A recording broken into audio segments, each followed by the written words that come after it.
gonna swim, bike, and run in the corner sun. We're gonna swim, bike, and run in the corner sun. 2021. Thank you, Poncho Man. Welcome everybody to Breakfast with Bob. Not quite Kona edition. My name is Bob Babbitt. We're brought to you by Challenge North America, Credo Tri, UCAN, Hoka One VeloFix, Normatec, Canyon Bikes, the best bike on the planet, and the Challenge Athletes Foundation.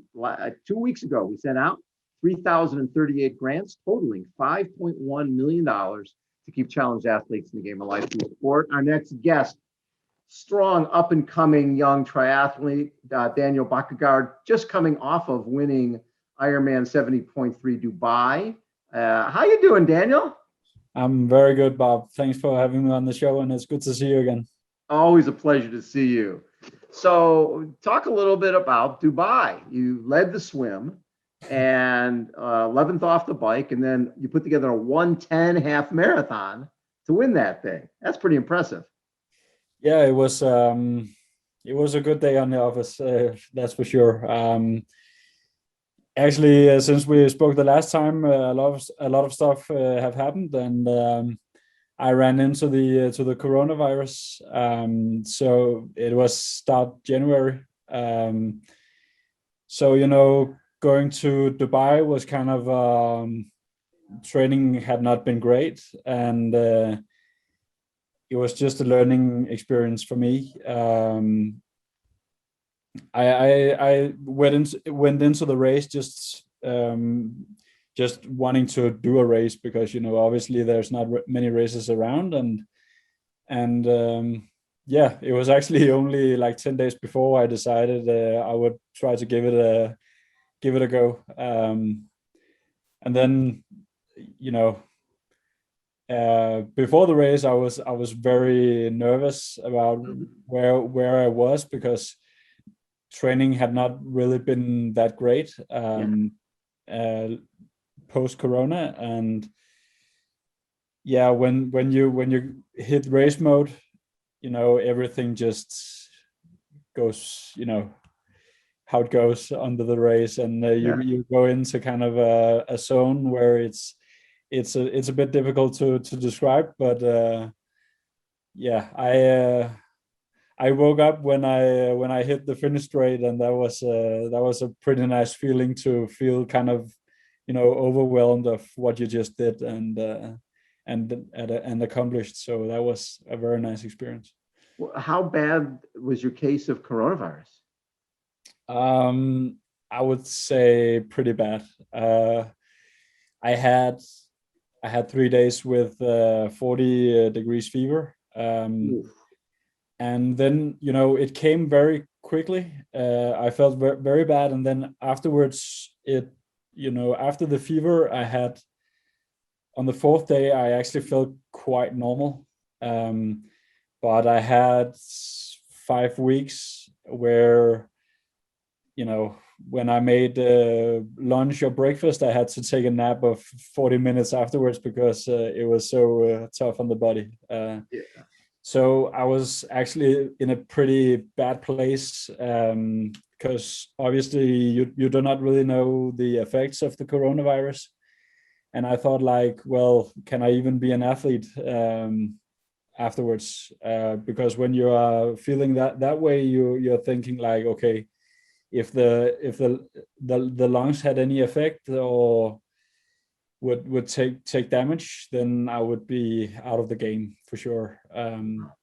So I had a couple of months where I worked a lot on my mental game and try to come back and just feel the excitement of training again. And it can be difficult when you're obviously training and you see the numbers are just so terrible. Yes. Compared to what you've tried before. And then at the same time, we were locked down in Denmark with the weather situation that was just terrible. So you could not go out and just ride easy to a coffee stop or anything to try to kind of force that joy of just training. I had to run in snow all the time and luckily I had Swift. I could spend some time on and try to have fun with my training partners, virtually. So I kind of had to reinvent myself and figure out what made me happy as an athlete and as a person. So it was a tough learning experience, but also a nice learning experience. When did you get to the point where you felt like you were yourself again? I haven't really. You're not there yet. No, not really. I can feel the recovery is still not as great as before. Yeah. And also coming into this event, I've made some minor errors in training sessions where I just get punished big time. The recovery is just much longer than it has been before. So if I go overboard, I'm done for days.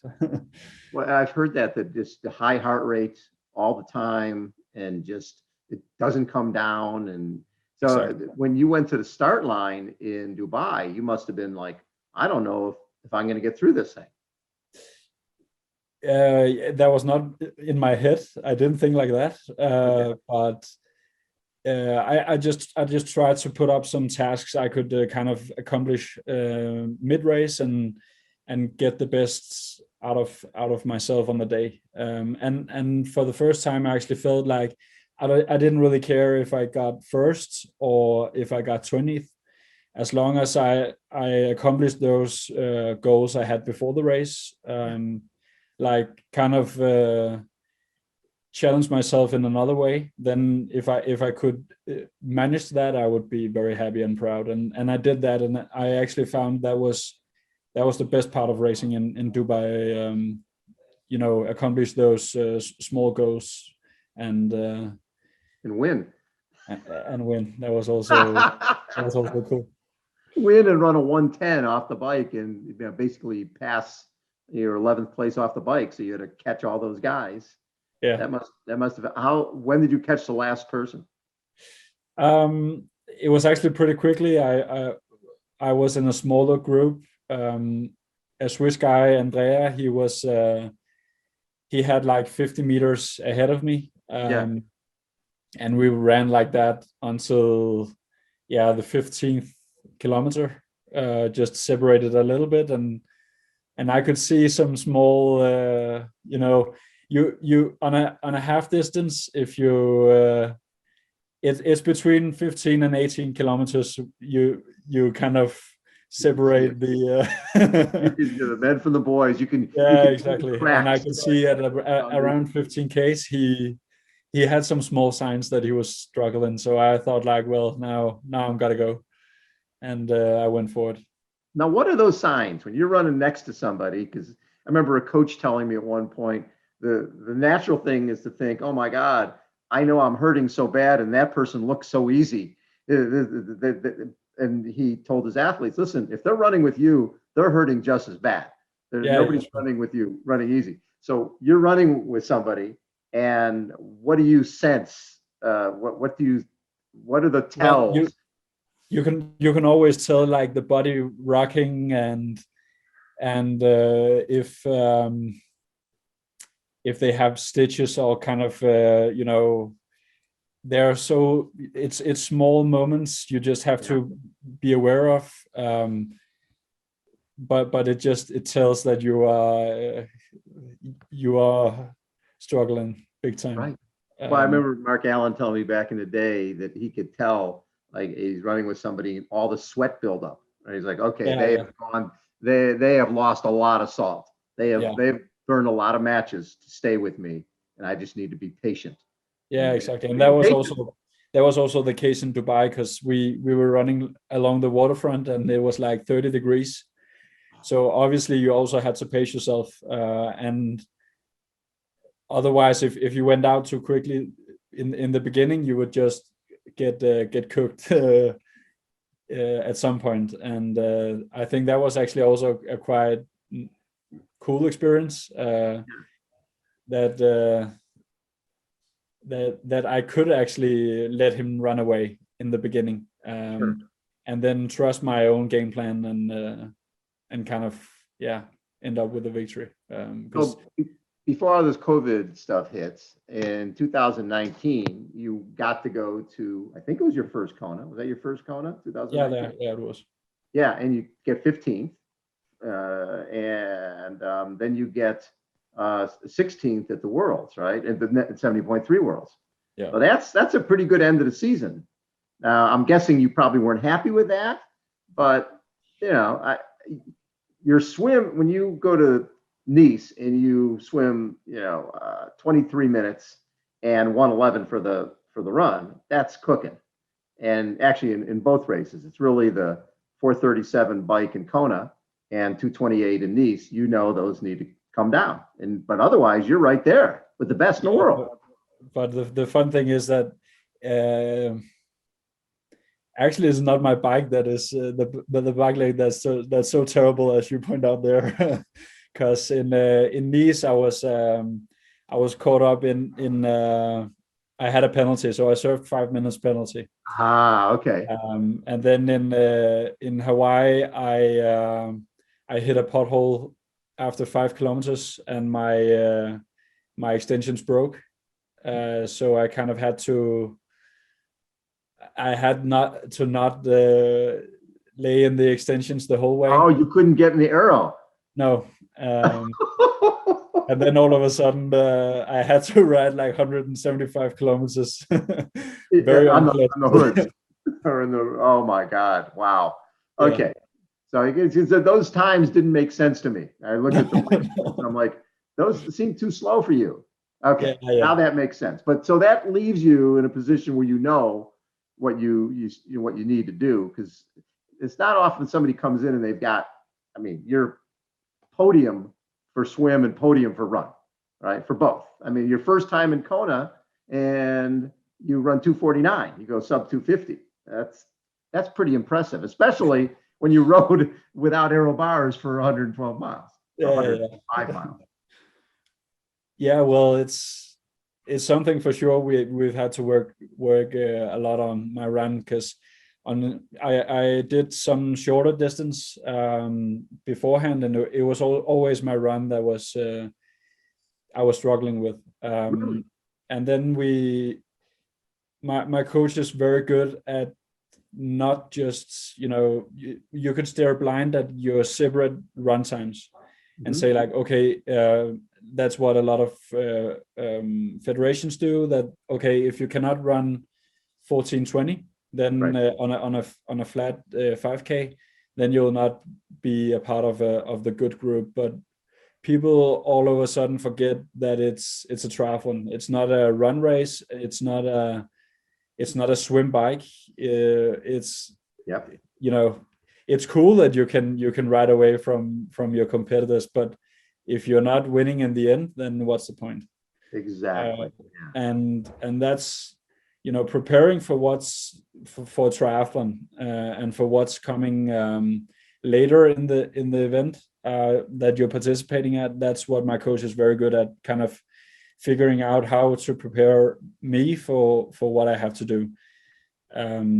So the run have been actually, the fact that I've not been injured for 2 years or 3 years have played a big role, but also it's been like slowly progressing, slowly building the mileage, slowly like being patient about stuff, and then just building a strong foundation, and making sure that I can run hard off or run fast off a hard bike ride, and also obviously if it's a flat and not as demanding bike ride. So because that's what triathlon is all about. Exactly. Well, speaking about what triathlon is all about, you get to race St. George, which is North American Championships, and a lot of people consider the run there the toughest run on the circuit, that half marathon. Have you checked out the course yet? Yeah, I just arrived late yesterday, and so today was my first time on the course. I am blown away. It's gonna be a sufferfest. Like, I mean, do you like this? The fact that it's about as pure a course as you can get, right? Yeah, that's actually what I love. Complaining about people drafting. Exactly, and it's also fun because you can see it on the start lists. Not a lot of Spanish guys on this start list, that's for sure. But not a lot of what guys? Spanish guys, no. But you know, it's a very true bike course, and obviously also the run course that you cannot fake it on this one. And that's how I like it. And obviously also when it's very nice to have the World Championships also being in St. George in September. So that's obviously why I'm here. Yes. But you know, it will be nice racing such a stacked field. We are 80 guys on the start list, I guess, and unbelievable. And people like Lionel Sanders, of course, and Rudy van Berg and Ben Canute, and a lot of very, very strong guys are on the start list, and that's what I love to race. But still, I use this as a learning race just to get the course recon done, and kind of a training race. I have a bit of a bigger fish to fry in a 3 weeks time, so it will be in Ironman Tulsa. You are doing Tulsa. Boy, Tulsa's going to have a great field too. Yeah, true. And that was what we talked about with having COVID and everything. I had to kind of choose one of the events to be as close as just 90% at, and that's not possible to be at both races at this point. So, you know, I have to kind of accept that I'll not be fresh on the start line, but I guess that's also a big part of being a professional athlete, is to also race good and reach high performance when you still know you're not there 100% or 90% or what it could be, because I think that's also what separates the boys from the men, is to rock up at a race, and then no matter what you did in the lead up, then you can still, you know, do a very, very strong race. So that's what I'm gunning for. After going through what you went through and really questioning if you were going to be able to race again, is it just nice to be at a start line and being with the guys and racing? Yeah, it's awesome. I love it. You know, it's something you cannot do it in training. You know, here in the States, I live with some of the German guys, and it's nice to be around, you know, those people again, and just we have fun leading up to the race, and that's something I've missed a lot. You know, just being able to both meet new people, and you know, that's what I train for. It's to race and get to those race venues and explore myself and learn about myself, but also, you know, race hard and have fun. Have you raced much in the States before? Only Hawaii, I think. Oh, well, so yeah. So on the mainland, this is your maiden voyage, your first time racing in, you know, in what we call mainland USA. Hawaii is sort of its own entity. It's almost obviously I went to Daytona, but that was not a success. But hopefully the first proper race in the States. Yes, I love it. What will you do in between St. George and Tulsa? Where will you base? Also in St. George. Oh, you stay in St. George. Perfect. Yeah, because I think I'm very, actually, I like the nature around St. George. I think it delivers everything you need for a solid training camp. So I really, you know, coming from Denmark and from Northern Europe, the nature is just, it's so raw here. The snow canyon and everything, it looks amazing. So I love to stay here for a couple of weeks to prepare for Tulsa. Love it. Hey, Daniel, thanks so much for taking time. I always appreciate catching up, and I'm so glad you're feeling better again. That's scary stuff. I've had both my shots, so oh, that's good to hear. Yeah. Oh, Good luck this weekend. Have fun. Yeah, thanks a lot, Bob, and thanks for calling. Daniel Bækkega has been our guest, everybody. Again, Breakfast with Bob, Not Quite Kona edition. Hold on. We will be right back.